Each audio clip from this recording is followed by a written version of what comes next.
আজকে আমরা যে বিষয় নিয়ে আলোচনা করব তার নাম হচ্ছে একক্ষম ম্যাট্রিক্স। প্রথমে আমরা একক্ষম ম্যাট্রিক্স কাকে বলে এটা সংজ্ঞা আলোচনা করব, তারপর সূত্র আলোচনা করব, আর একটা উদাহরণ দিয়ে দেখাবো একটা ম্যাট্রিক্স কিভাবে একক্ষম হয় সেটা আলোচনা করব। তা প্রথমে একটা সংজ্ঞা দেখা যাক। সংজ্ঞাটা হলো একটি ম্যাট্রিক্স একক্ষম হবে যদি a square is equal to a হয়।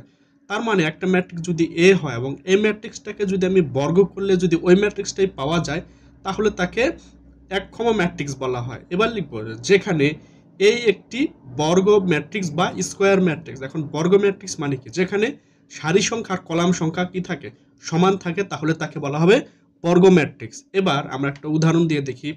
একটা ম্যাট্রিক্স নিলাম a is equal to 5 10 -2 -4।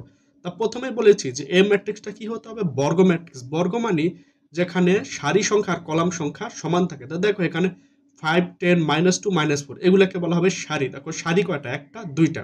R column কয়টা? দেখো 5 -2 10 -4। এখানে দেখো কলাম দুইটা।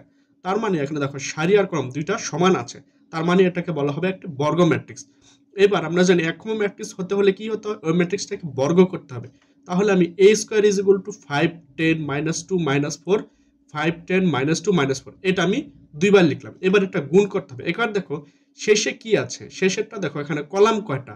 একটা কলাম আর দুইটা কলাম। তাহলে প্রথম ম্যাট্রিক্সটাকে আমাকে কয়বার লিখতে হবে? দুইবার। এজন্য আমি এটাকে দুইবার লিখলাম 5 10 -2 -4 5 10 -2 -4। এবার এখন আমাকে গুণ করতে হবে। এবার দেখো প্রথমে এটাকে 5 দ্বারা গুণ করতে হবে। এটা কোন 5? এই যে এই 5 দ্বারা গুণ করতে হবে এই যে এই বরাবর। আর -2 দ্বারা গুণ করতে হবে এখানে। আর 10 দ্বারা গুণ করতে হবে এই জায়গায়।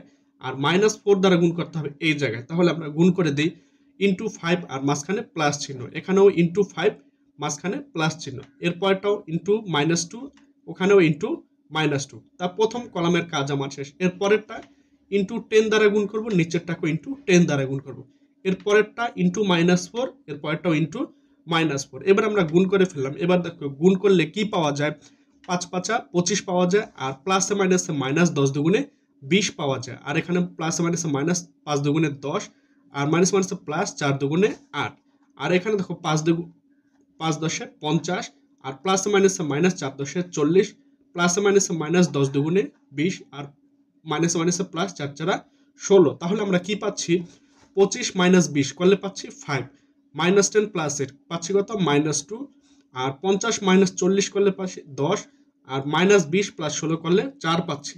এটি আমাদের কি এ ম্যাট্রিক্স ছিল। তার মানে এখানে একটা জিনিস খেয়াল করা গেল যে ম্যাট্রিক্সটাকে যে আমরা a স্কয়ার করলাম মানে a ইনটু a করে গুণ করলে আবার কি ওই ম্যাট্রিক্সটাই পাওয়া গেল, নতুন কোনো আর ম্যাট্রিক্স পাওয়া গেল না। তার মানে আমরা বলতে পারি a ইজ ইকুয়াল টু 5 10 -2 -4 একটি একক্ষম ম্যাট্রিক্স।